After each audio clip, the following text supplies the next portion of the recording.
내년도 예산안을 세부 심사하는 예산안 조정 소위원회가 본격 가동되면서 윤석열 정부의 내년도 예산안 심사는 예산국회 파열음이 점점 더 커지고 있습니다. 또 이태원 참사 진상규명을 둘러싼 여야 의견도 여전합니다. 오늘 전국 현안 두 분과 짚어봅니다. 조혜진 국민의힘 의원, 고민정 민주당 의원과 함께합니다. 어서 오세요. 반갑습니다. 네, 반갑습니다.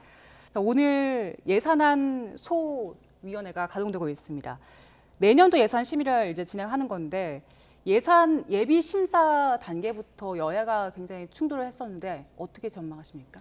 각 상임위에서부터 민주당이 이 새 정부의 그 중점 예산들을 흔히 하는 말로 칼질을 하고 또 야당 예산을 일방적으로 밀어붙이면서 우리 국민의힘 의원들이 참석하지 않은 가운데에서 야당 단독으로 처리한 것들이 굉장히 많아가지고 그게 예결위로 넘어왔고 또 예결위 이 예산조정 소위로 넘어왔기 때문에 소위에서 그게 다시 조정이 돼야 되는데 지금 민주당의 입장을 보면은 소위에서 제대로 조정이 될 수 있을까, 예산 합의에 이를 수 있을까, 또 법정 시한인 12월 2일까지 처리될 수 있을까, 굉장히 좀 비관적인 상황인데 제가 오래전도 아닙니다만은 이재명 대표께서 당대표 출마하실 때부터 당대표 출마해서 당대표가 되면은 그 이후로는 모든 국회 일정 또 민주당의 이 정당 당 운영 이런 것들이 이재명 대표의 사법 리스크 방탄하는 데 집중될 거기 때문에 정치가 실종될 거다. 국회도 계속 국정감사고 예산이고 법령이고 다 파행될 거다. 그러니까 출마 당대표 안 나오는 게 좋겠다라고 이야기를 했었는데 그거 다 그대로 되고 있습니다. 국감도 파행, 예산도 지금 이렇게 되고 있고 법률도 예산 각 상임위마다 다 막혀 있고 특히 법률은 이제 막는 것이 끝이지만 예산은 윤석열 대통령의 그 후보 공약 예산을 삭감할 뿐만 아니라 야당 대표인 이재명 대표 예산을 정부 예산에 없는 걸 갖다가 5조 5천억이나 밀어넣고 있어가지고 큰일 났습니다. 예. 네. 지금 결국에는 이제 계속해서 민주당에서 처리를 막고 있다 이런 발언에 대해서 어떻게 되십니까? 윤석열 대통령께서 후보 시절에도 그렇고 대통령이 되고 나서도 말씀을 많이 하셨던 게 협치에 대한 부분이었을 겁니다. 물론 당연히 그렇게 가야 하고요. 하지만 지난 몇 개월 동안의 국정 운영을 하시는 걸 보면 법령을 오히려 무시하고 시행령 통치를 일삼았던 분들이시고요. 뿐만 아니라 국회를 향해서 이 XX라는 욕설을 하고서도 사과 한마디 없이 지나쳐 오시기도 했습니다. 그러면서 이제 예산안이 닥치니까 이제 와서 발등에 불이 떨어진 양 굉장히 서두르는 듯한 모습인데 저는 이제 과방위 상임위원이다 보니까 아무래도 그곳에 있는 예산에 대해서 자세히 들여다봤었는데요. 오히려 좀 깜짝 놀랐던 건 여당 의원들께서 여당이 아닌 것 같은 느낌인 겁니다. 예산을 지키고자 하는 건 당연 여당이어야 하는 거거든요. 야당은 주로 예산을 삭감하려고 하죠. 불필요한 것들을 빼려고 하고요. 그러나 계획이 없거나 아직 구체화되어 있지 않는 것들도 무조건 예산으로 넣어달라는 겁니다. 어떻게 국회가 그거를 승인할 수 있겠습니까? 나중에 문제가 되면 결국은 국회도 책임을 져야 하는데 그래서 치열함과 절박함으로 사전에 준비를 꼼꼼히 할 필요가 있는데 큰 소리는 떵떵 쳤지만 실제로 뚜껑을 열어보니 준비된 것도 없고 심지어는 대통령의 국정과제라고 선정된 것조차도 사업에 대한 정확한 내용 근거들이 없습니다. 그냥 무작정 예산만 달라고 떼쓰는 것밖에는 되지 않는데 왜 이런 사실들을 예측했음에도 불구하고 방치하셨는가. 대통령실에서도 여당과 긴밀한 협조를 통해서 미리 사전 조율과 점검들을 하셨어야 되는데 구멍들이 너무 많았던 게 이번에 이 결과로 나타난 것 같습니다. 어떤 것들이 구멍이라고 보신 겁니까? 말씀드린 것처럼 국정과제에 대해서 어떤 것들은 법안이 통과가 됐어야 되는데 법안이 하나도 통과가 안 됐습니다. 그러면서 예산을 어떻게 집행을 합니까? 그리고 부처 간에 조율이 필요한 것들이 있다고 적시가 되어 있습니다. 그 조율이 끝났냐 물어봤더니 아직 안 했답니다. 조율도 안 됐는데 무조건 예산을 달라고 하는 것도 가당치가 않고요. 또 국민들께서 잘 알고 계시는 용산공원 조성 같은 것도 303억 저희가 전액 삭감 의견을 냈는데 이것도 종합계획 4차 변경 용역이 현재 진행 중입니다. 기본적으로 용역이 끝나야 거기에 대한 예산을 실어서 집행을 하게 돼 있는데 아직 용역이 끝나지도 않았는데 무조건 예산만 태워달라고 하는 이런 떼쓰기 예산은 적절치 않다. 아마 입장을 바꿔서 야당이셨어도 준비되지 않은 사안들에 대해서는 통과시켜주기가 국민의힘도 어려우셨을 겁니다. 어제 행안위 전체 회의에서 가장 격돌한 게 민주당이 경찰국 예산안을 이제 삭감하기로 결정한 건데 이 부분은 어떻게 보셨어요? 민주당이 지금 예산을 가로막고 있는 이제 부분이 첫째 부분이 좀 전에 제가 말씀드린 대통령 공약 사항을 이제 대거 집중적으로 날리고 공약을 이행을 못하게 원천 봉쇄를 해버리고 그 반면에 야당 대표의 공약을 5조 5천억이나 집어넣으려고 지금 들이밀고 있고 그러니까 이게 이 예산을 보면은 이게 대통령이 윤석열인지 이재명인지 헷갈릴 상황이에요. 현직 대통령은 자기 공약 예산 하나도 확보 못하게 원천 봉쇄하고 대통령 선거에서 진 야당 대표는 대통령이 된 것 마냥 내 공약 지켜야 된다 하면서 이제 5조 5천억이나 밀어 넣고 있고 그러면서 또 이제 그 구체적으로 그 방법에 있어 가지고는 지금 이제 고 의원님 말씀하신 것처럼 예산에는 새로운 예산이 들어가려면 그 예산을 확보하기 위해서 필요한 법령이 들어가야 되거든요. 법률이 개정이 돼야 그 예산에 필요한 재원을 마련할 근거도 마련이 되고 또 그걸 근거로 해서 또 예산을 재원을 마련할 수가 있기 때문에 그래서 동시에 제출합니다. 대부분 다 예산 또 부수법안 동시에 제출하고 또 심사도 같이 진행하고요. 둘 다 동시에 이게 통과가 돼야 이게 예산이 성립이 되는 거거든요. 예산은 통과시켜주고 그 근거 법령은 통과 안 시켜주고 이러면 예산 통과시키는 게 의미가 없습니다. 그런 식으로 지금은 대부분 예산을 아예 원천적으로 가로막고 있으니까 근거가 되는 법령도 통과시켜 줄 리가 없는 거죠. 민주당 입장에서 보면은. 그거 하나. 두 번째는 지금 말씀하신 경찰국 예산 같은 경우는 거꾸로입니다. 법령을 막았잖아요. 경찰국 신설을 위한 시행령을 민주당이 반대를 했지 않습니까? 그러니까 그 경찰국이 앞으로 운영되기 위해서 필요한 예산 한 5억인가 6억인가를 또 못 통과시켜 주는 거예요. 그 시행령 만들어서 경찰국 설치하는 것 자체를 반대했는데 민주당 의원님들이 직접 이야기를 하시더라고요. 반대했는데 그거 하라고 예산을 어떻게 해주냐 이렇게 말씀하시는데 한 번 잘못할 수는 있습니다. 뭘 잘 몰라서 잘못할 수는 있지만은 그게 빨리 제대로 빨리 알고서 그 다음에는 조금 체면이 깎이더라도 정상적으로 가야 되거든요. 근데 경찰국은 첫 단추부터 잘못 낀 거예요. 그러니까 민주당에서 이 경찰국 신설을 갖다가 옛날에 내무부 치안국을 부활하는 거다. 또는 치안본부를 부활하는 거다. 이렇게 딱 설정을 하면서부터 그러니까 집단적으로 그냥 일사불란하게 반대로 가버렸어요. 그 자체가 누가 그 말을 끝냈는지 모르겠는데 그건 완전히 가짜 뉴스거든요.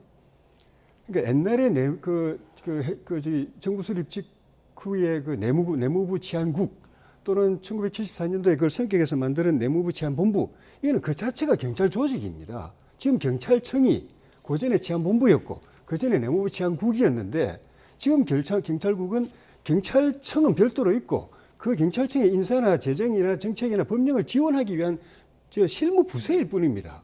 거기서부터 잘못 프레임 잡아가지고 반대해놓고 발을 못 빼는 거예요. 예산도 할 수 없이 막아야 되는 거예요.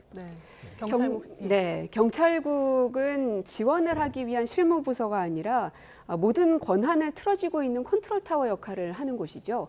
그렇기 때문에 정부조직법에 근거를 두는 것이 반드시 필요하다는 것이고요. 윤석열 정부가 5년의 임기를 가지고 있지만 임기 권한이라는 게 권력이라는 게 천년만년 가는 것은 아니지 않습니까? 어떤 정부가 들어오더라도 근거법을 만드는 이유는 그 시스템을 만드는 겁니다.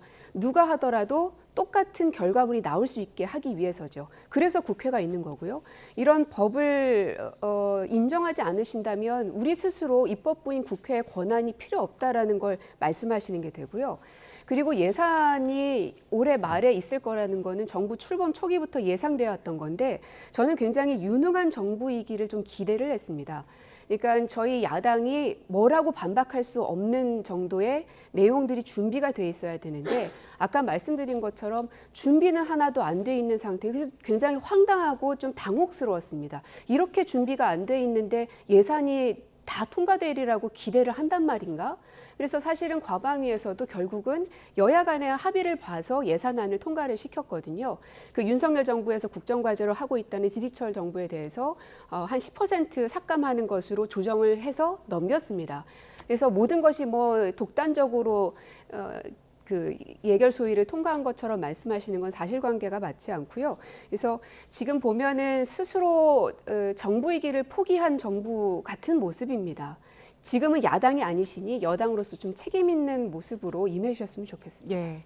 내년도 우리 살림사이 하나 보완해서 예. 말씀드리면은 그 행안부 검찰국은 경찰 업무를 수행하는 게 아닙니다. 경찰의 수사 경찰국, 그러니까 검찰국이라고 말씀하셨어요. 경찰국, 행안부 경찰국은 저 경찰 업무를 수행하는 게 아니고 경찰 업무 그러니까 수사나 방범이나 뭐 또 여성 청소년 문제 그다음에 그 경비, 경호 이런 경찰의 고유 업무를 경찰청이 합니다. 그 경찰청은 독립된 외청이고 그런데 그 경찰청이 움직이기 위해서는 예산이 필요하죠.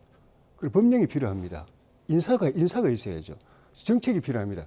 그것만 경찰청 그 행안부의 경찰국이 담당하는 겁니다. 원래 청와대 민정실에서 대부분 다 해서 행안부가 사실 뭐 할 일이 없었는데 민정실이 없어졌고 그 기능이 넘어갔기 때문에 하는 것이고 법무부도 똑같아요. 법무부에는 검찰국이 있지 않습니까? 검찰국은 수사를 안 하거든요. 수사를 하거나 뭐 이렇게 교도소 운영 이런 걸 안 하거든요. 그 대신에 검찰청이 그 수사하고 활동할 수 있게 필요한 예산이나 정책이나 법령이나 인사를 검찰국이 하는 겁니다. 똑같아요. 네. 근데 민주당에서 법무부 검찰국은 없애라고 안 하면서 똑같은 기관인데 행안부 경찰국은 없애라고 하는데 행안부에서 그 경찰청 자체는 예산이나 인사나 그 정책 법령 권한이 없습니다. 예. 그거는 경찰국에서 해주는 거예요. 그거 없애버리면은 경찰이 움직일 수가 없어요. 예, 알겠습니다. 저도 여기까지 사실은 듣고요. 하나만 말씀을 드리면 조금 안타까운 거는 윤석열 대통령의 국정과제를 통과시키고자 하는 여당의 마음은 당연합니다. 그러나 거기에 대한 충성 경쟁보다는 서민들의 이 민생 회복을 위해서 예산을 얼만큼 더 확보할지에 대해서 그렇게 좀 절박해 주셨으면 좋겠다는 겁니다. 실제로 이번에 공공임대 사업에 대해서는 5조 6천억이나 다 삭감하셨습니다. 진짜 어려우신 분들에 대해서는 모든 예산을 삭감해놓고 윤석열 정부의 국정과제에 대해서는 예산을 안 준다고 하면서 떼쓰는 것은 옳지 않다고 보고요. 특히나 이 주거기본법 취지는 박근혜 정부 당시에 여야 합의로 만들어진 법입니다. 그 조항에 보면 3조 2항에 주거복지 수요에 따른 임대주택의 우선 공급이라는 항목도 있습니다. 그럼에도 불구하고 이 예산은 다 삭감하셨죠. 그래서 비정한 예산이라는 얘기를 듣는 겁니다. 네. 오늘 오전에도 각 당의 원내대표가 이제 회의에서 예산안과 관련된 이야기를 했는데요. 저희 관련 이야기 듣고 돌아오겠습니다. 더불어민주당의 예산 칼질을 통한 대선 불복이 도를 넘고 있습니다. 더불어민주당은 문재인 대통령이 지켜내지 못한 탈청와대 공약을 윤석열 대통령이 이루어낸 것이 아직도 못마땅하고 배가 아픈 모양입니다. 국민들의 뜻에 따라서 새 정부가 들어섰으면 새 정부가 일할 수 있도록 해야 하는데 이제 더 이상 목리 부리지 말고 새 정부의 성공, 대한민국 성공을 위해서 협조해 주시기 바랍니다. 예산안 심의를 놓고 정부와 여당이 보여준 행태가 목불인견입니다. 예산안을 본격 심사하기도 전에 준 예산안을 운운하며 설쳐대는 정부와 여당이 세상 천지에 어디 있습니까? 예산안의 원활한 처리를 위한 노력은 제대로 하지 않으면서 다수 의석인 야당의 책임을 떠넘기려고 벌써부터 준 예산을 먼저 언급하는 것은 너무나 무책임하고 정략적입니다. 네. 예산안 심사 법정 기한이 이제 다음 달 2일이잖아요. 그렇죠. 그때까지 통과되지 않으면 이제 준예산 사태가 벌어지면 그게 민주당에게도 굉장히 부담이 되지 않습니까? 저는 그렇게 가지 않아야 된다고 생각하고요. 그렇게 되지 않도록 정부 여당에서는 끊임없이 노력하리라고 기대를 하고 있습니다. 그러나 저희에게 목리를 부린다라고 아까 주호영 대표께서 표현을 하셨던데, 그럼 저희 보고 예산안에 대해서 정부가 가지고 온 거를 심의도 하지 말고 뜯어보지도 말고 근거법이 있나 없는지도 확인하지 말고 그냥 무조건 다 통과시키라는 얘기는 저희 보고 국회의원이기를 포기하라는 얘기입니다. 그러니까 입장 바꿔 생각하면 간단합니다. 당연히 저희로서는 꼼꼼하게 들여다보고 혹시나 이게 불용되지 않을까, 쓸데없는 예산 낭비가 되지 않을까를 들여다볼 수밖에 없지 않습니까? 근데 그걸 가지고 목리라고 하시면 저희 보고 일하지 말라는 거죠. 네, 준예산 편성이 그렇게 되지 않길 바란다. 그리고 지금 민주당에서도 심사도 하기 전에 준예산을 언급하는 게 좋지 않다라고 얘기를 했는데요. 그거 우리 박홍근 대표님 말씀하신 거 보고 제가 지난번에 고 의원님하고 이 자리에서 유동규 씨 구속 연장 안 하고 석방된 거에 대해서 제가 이야기하면서 했던 게 기억나는데, 민주당하고 제가 이렇게 같이 정치를 해보면은 참 답답한 부분이, 왼쪽으로 가면 왼쪽으로 갔다고 너 잘못해서 하면 때립니다. 그럼 오른쪽으로 가면 그럼 너 잘했어 이래야 되잖아요. 근데 오른쪽으로 갔다고 또 때려요. 그럼 앞으로 가면 그래 앞으로 가면 잘했어. 근데 앞으로 가도 때리고, 또 뒤로 가면 또 뒤로 가도 때리고, 그러니까 막 닭공이에요. 닭 치고 공격. 이렇게 해도 공격, 저렇게 해도 공격. 방법이 없는 거예요. 너무나 답답한데, 이 준예산도 보면 딱 그 생각이 나는 게, 지금 상황 보면은 12월 2일은 법정 시한이기 때문에 그거를 지켜야 되지만, 못 지키더라도 예년에 보면은 연말에 임시국회 열어가지고 12월 31일 아니면 1월 1일 새벽까지는 되게 통과시킵니다. 그래 되면 준예산 안 해도 돼요. 근데 지금 민주당이 하는 거 보면은 그것까지 염려가 되기 때문에 정부로서는 헌법의 54조 3항에 보면은 예산이 제때 통과 안 되면은 준예산을 편성하도록 되어 있거든요. 근데 그건 준비가 필요합니다. 31월 1일 날 통과 안 됐다고 해서 바로 준예산이 들어가는 게 아니고, 준예산은 작년도 예산 가운데 일부를 하는데, 헌법에는 보면은 그 헌법이나 법률에 의해서 그 설치된 기관이나 또 시설을 운영하거나 유지 운영하는 데 드는 비용은 준예산으로 해라. 그다음에 법률에 의해서 지출이 의무화되어 있는 거는 준예산으로 해라. 그럼 몇 년 동안 계속되는 계속 사업은 준예산으로 해라. 나머지는 손대지 마라. 새로 예산이 편성될 때까지는 지출하지 마라.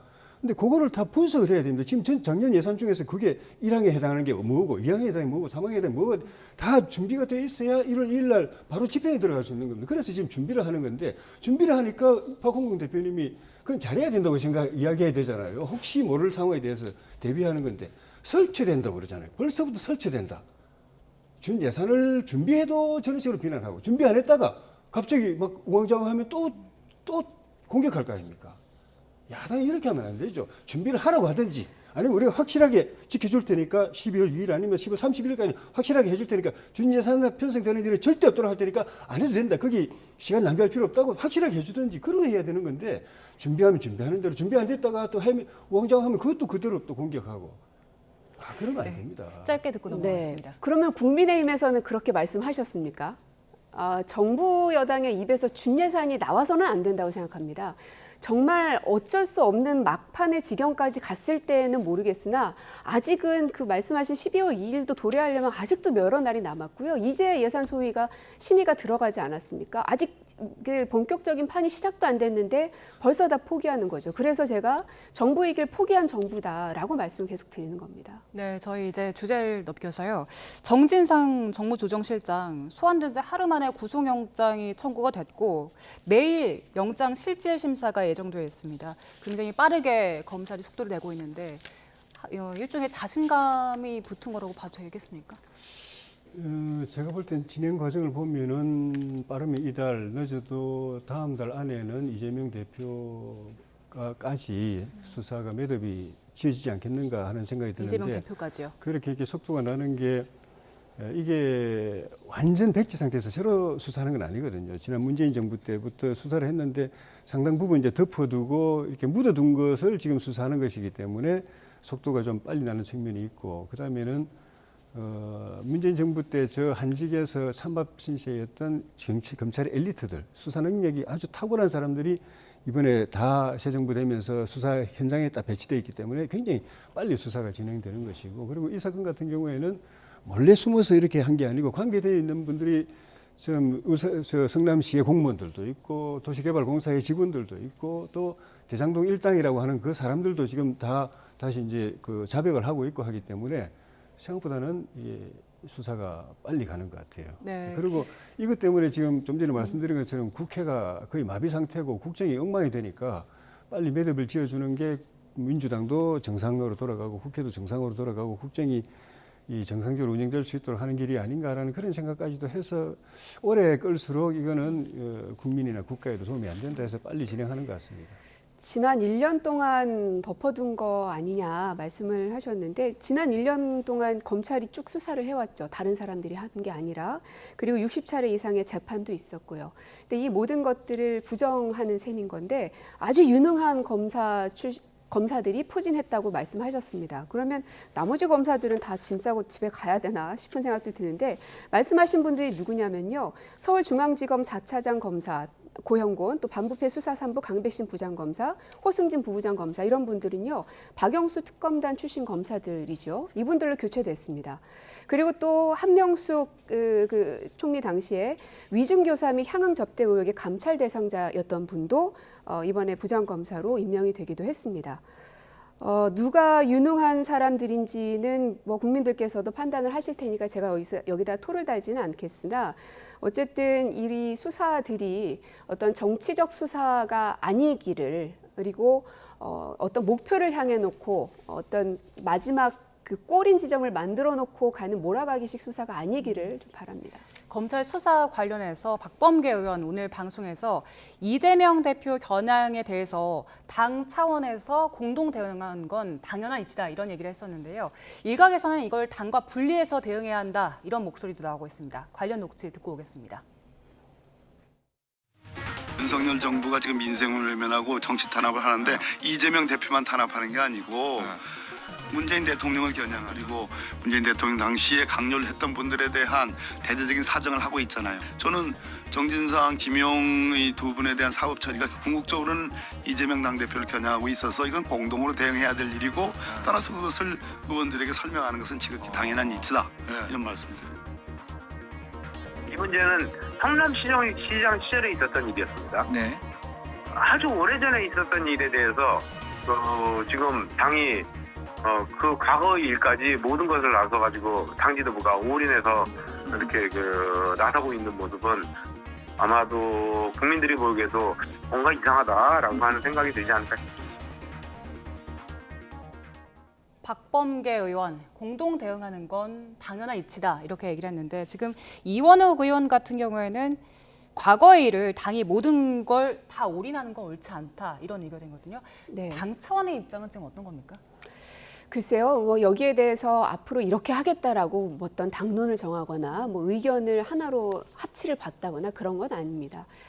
다만 지난번 이제 김용 부원장에 대한 압수수색 영장이 들어왔을 때도 그 영장 안에는 대선 자금이라는 단어가 들어가 있었죠. 그러니까 이것이 그냥 그 개인에 대한 수사였다면 당이 전면전을 펼칠 이유는 사실은 굉장히 떨어질 겁니다. 의원들을 설득하는 것도 당연히 떨어질 테고요.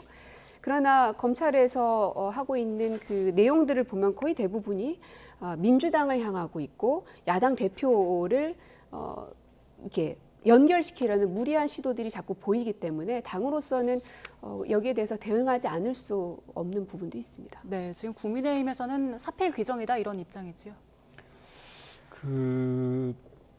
이런 명백한 부패 비리 사건이 국회 다수 의석을 차지했다고 해서 그 힘으로 정치적으로 막아서 사건이 안 되고 수사도 안 되고 처벌도 안 받는다 하면 그거는 대한민국은 그건 참 문제 있는 나라 아닙니까? 법치국가도 아니고 왕조국가도 아니고 그래서 사필 규정이라는 거는 뭐 정치적으로 나서지 마라. 그냥 법적으로 또 검찰만 하는 것도 아니고 결국은 영장을 발부해주고 나중에 재판하고 하는 거는 법원이 하는 거고 최종 결론은 법원이 결정 내리고 그 법원의 수장이 누구냐 문재인 대통령이 임명한 김명수 대법원장 아니냐 그 김명수 대법원장이 지휘하고 있는 법원에서 결론 내릴 건데 그럼 그대로 놔두면 되지 왜 당이 나서가지고 국회까지 엉망으로 만들고 국정을 이렇게 파행시켜가면서 그렇게 하느냐 또 모르겠습니다 무슨 시국 사건이라든지 뭐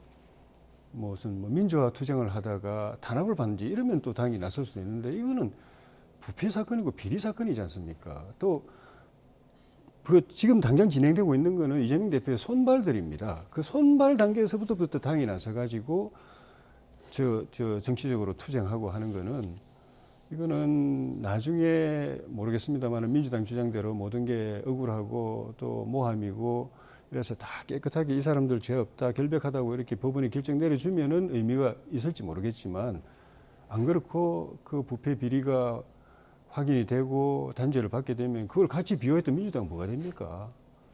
부패 비리 그 비호 세력밖에 더 됩니까? 국민들 앞에 어떻게 얼굴 들고 정치를 할 수 있겠습니까? 그런 측면에서 보더라도 이 사건은 그냥 이재명 대표와 그 측근들 이 사건에 연루되어 있는 사람들이 개인적으로 변호인단 구성해가지고 법적으로 제대로 대응하도록 진짜 억울하고 결백하고 잘못한 것이 없으면 법적으로 충분히 대응할 수 있습니다. 그렇게 하고 민주당은 풀어주라. 이게 저희가 계속된 주장이고 좀 그렇게 빨리 됐으면 좋겠습니다.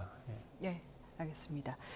자, 그리고 마지막으로 이태원 참사 진상규명과 또 대책 마련을 둘러싼 정치권 상황을 좀 보겠습니다. 지금 민주당에서 4선 이상 중진들이 오늘 김진표 국회의장에게 예방해서 국토특위 구성을 좀 촉구할 거란 뉴스가 있던데 여기 지금 어떻게 진행이 되고 있는 겁니까? 국정조사의 시급성은 지금도 이렇게 말하는 시간도 아까울 정도입니다. 국민들이 원하는 건 그리고 또 야당이 요구하는 건 누군가를 콕 집어서 그 사람 처벌해라 이것보다 일단 진상을 좀 규명하자는 겁니다. 규명이 되지 않고 있다는 거는 여당에서도 인정하지 않으십니까? 가끔 이제 뭐 행안위라든지 예결이라든지 이런 곳에서 질의응답들을 통해서 조금씩 나오고는 있지만 저희가 자료가 없기 때문에 그 사실관계를 따져 묻기가 참 어렵고요. 그리고 다 상임위가 분절되어 있기 때문에 더 그렇습니다. 그래서 국정조사를 통해서 저는 정부 여당에서 정말 아무런 문제가 없고 자신 있고 떳떳하다면 국민들의 그 응어리들을 풀어드리기 위해서라도 국정조사를 통해서 그 진상을 규명하는 게 시급하다. 저는 피할 이유가 전혀 없다고 봅니다. 피할 이유가 없다. 이에 대해서 어떤 의견이십니까? 아이고 피할 이유도 없고 피할 생각도 없고 피할 수도 없죠.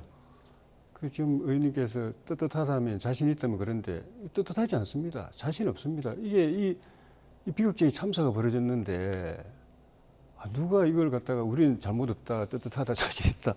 그건 있을 수가 없는 것이고 이거는 정말 큰 문제인 사건이 터진 것이고 그에 대해서는 진상을 하나하나 따져가다 보면은 수많은 문제가 나올 겁니다. 그리고 책임질 사람들이 또 나올 겁니다. 그리고 이 일이 다시 안 발생하지 않게 하려면 우리가 해야 될 일이 뭔지 나올 겁니다. 그걸 빨리 이제 지금 정리를 해야 되는 거죠. 1차가 이제 경찰의 수사 단계인 것이고 수사하고 나서도 우리가 국회에서 국정조사를 해가지고 봤을 때 이 부분은 수사가 제대로 안 됐네. 또는 책임자가 누군지 불분명하게 됐네. 또 책임자가 분명히 나타났는데도 또 그 조치를 안 했네. 이런 거 있으면 그때는 우리가 국정조사 결과로서 다시 요구를 해야 됩니다. 이건 뭐 특검을 하든지 해서 다시 부족한 부분 다 수사해라. 그리고 책임 소재를 다시 명확하게 하고 책임 있는 사람으로 드러난 사람들은 조치를 빨리 하라고 해야 되는 그 단계에서는 국정조사가 저는 의미가 있다고 보는데 진상규명하는 데는 국회가 무슨 조사할 수 있는 권한이 있습니까?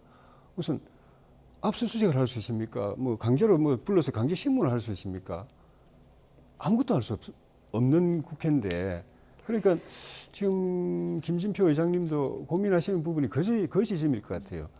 그러니까 수사 결과 다 나오고 난 뒤에 좀 전에 말씀드린 이런 부분을 살펴보고 정리하기 위해서는 국회가 가진 권한이 효과가 있다. 그리고 그거는 성과를 낼 수 있다. 그런데 진상규명하는 데 있어서는 효과가 없다. 예. 더구나 여당이 동의하지 않고 야당이 단독으로 했을 때는 더 효과가 없다. 그런데 그리고 과거에 또 국정조사를 뭐 특별한 예외가 아니면은 합의 없이 일방적으로 한 예도 별로 없고 그거를 본인이 의장인데 그렇게 해주고 싶은 생각도 없고 그런데 또 본인 친정이 또 민주당이니까 탈당하셨지만 당적은 없지만 민주당이니까 또 고민도 되시고 그래서 고민이 많으실 것 같습니다. 네, 오늘 저는 이 조혜진 의원님은 다선 의원이시잖아요. 그런데 이 국정조사 그리고 국회 역할에 대해서 아무것도 할 게 없다고 얘기하시는 게 후배 정치인으로서는 참 슬픕니다. 국회의원 스스로가 스스로의 권한이 아무것도 할 수 있는 게 없다? 이걸 어떻게 인정하십니까? 그리고 대통령께서 국회를 향해서 욕설을 했을 때도 최소한 이건 아니다라는 정도는 얘기하실 수 있어야 되는 거 아닙니까? 그러니까 이 대통령을 옹호하고 보좌하고자 하는 여당의 그 원심력은 알겠으나 기본 정도는 좀 지켜주십사 하는 것이고요. 그리고 스스로 가장 잘못한 것은 현재 정부일 수밖에 없는 구조인데 자기의 잘못을 자기가 고해성사하는 자리 아니거든요. 그래서 그들의 잘못을 외부에 있는 누군가가 면밀히 들여다봐야 될 필요가 있기 때문에 국정조사를 요구하는 겁니다. 네, 오늘 여론조사 나온 게 있어서요. 국회가 아무것도 할 수 없는 게 아니고요. 국회가 가진 권한으로 할 수 있는 거는 사후에 정리하고 평가하고 대책 세우고 하는 건 국회가 할 수 있고 성과를 낼 수 있다. 그런데 진상규명하는 건 우리 수사기관이 아니기 때문에 할 수 없고 성과를 낼 수가 없다. 지금까지 국정조사 많이 해오셨잖아요. 그럼 그거 다 부정하는 겁니까? 국민들이 다 보셨잖아요. 네, 그간에 해왔던 주장들과 크게 다르지 않은 이야기인 것 같아서요. 이제 오늘 여론조사 나온 게 있습니다. 그래서 짧게 하나 살펴볼 텐데 MBS에서 여론조사를 했습니다. 긍정평가가 29% 그리고 부정평가가 62% 나왔는데 세부 내용을 들여다보니까 얼마 전 순방이 있었죠. 그 순방 갈 때 전용기 MBC 기자 탑승을 배제한 것과 관련한 질문이 있었습니다. 취재 기회를 박탈하는 부적절한 조치였다는 응답이 65%, 그리고 왜곡, 편파 보도 방지를 위한 불가피한 조치였다는 응답이 28%였습니다. 이 여론조사 결과에 대해서 두 분의 의견 짧게 들어보겠습니다. 더 이상 무슨 말이 필요하겠습니까? 취재 기회를 박탈하는 부적절한 조치가 비등비등하게 6대4 정도로 나온 것도 아니고요. 65%까지 치달았다는 것은 이제 제가 지금 현재 민주당 안에서 언론자유특위위원장을 맡고 있기도 한데요. 저희가 그 얘기했습니다. 어쩌다가 우리가 언론자유특별위원회까지 만들 상황까지 치달았는가. 여기에 대해서 국민의힘께서는 반성하시고 지금이라도 이 폭주하는 기관차를 좀 멈춰주시기 바랍니다. 네, 이런 불행한 참사가 벌어진 상황에서는 대통령에게 책임이 있고 없고 또는 어떤 책임이 있고를 떠나가지고 지지율이 잘 나오기를 기대하는 것은 저는 어렵다고 봅니다. 상심한 민심이 반영이 될 수밖에 없다고 생각이 들고 MBC 전용기 탑승 거부 같은 경우에는 그럴 수밖에 없었던 저간의 사정 또는 대통령 전용기의 운영 편의 제공과 관련된 그런 실무적인 부분, 이런 부분이 국민들에게 제대로 안 알려지는 상태이기 때문에 여론이 그렇게 형성된 측면도 있다고 봅니다. 대통령실에서도 결코 그걸 유쾌하게 생각하고 하지는 않았을 거고 그럴 수밖에 없는 사정이 있는데 그것까지는 국민들에게 일일이 다 설명을 못 해드리니까 여론조사가 그렇게 나오지 않나 싶습니다. 예, 알겠습니다. 오늘 이야기는 여기서 정리를 해보겠습니다. 조혜진 국민의힘 그리고 고민정 민주당 의원과 함께했습니다. 고맙습니다. 네, 고맙습니다.